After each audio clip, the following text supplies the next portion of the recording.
ইলিশ ধরায় নিষেধাজ্ঞা শেষে চাঁদপুরে মাছ ধরায় ব্যস্ত জেলেরা। বেচা কেনাও চলছে পুরোদমে।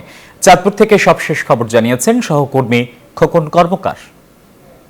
পদ্মা মেঘনা নদীতে মা ইলিশ 22 দিনের সংরক্ষণ অভিযান শেষে জেলেরা নদীতে নেমেছেন। জেলেরা প্রথমে যে পরিমাণ ইলিশ মাছ তাদের জালে ধরা পড়েছে, ক্রমান্বয়ে কিন্তু তার পরিমাণ কিন্তু কমে আসছে। ইলিশের আমদানি কমতে শুরু করেছে। আজকে যদি ইলিশের আমদানির কথা বলি, মাত্র 75 থেকে 80 মন ইলিশ কিন্তু এই বাজারে আজকে এসেছে। দামও কিন্তু কম নয়, আগের মতোই রয়েছে।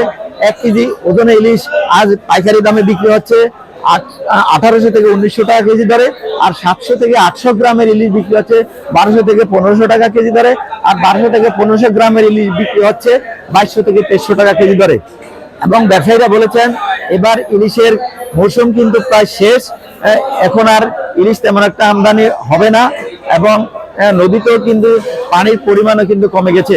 তো এই ছিল চাঁদপুরের ইলিশের সর্বশেষ তথ্য। আমি ফিরছি স্টুডিওতে।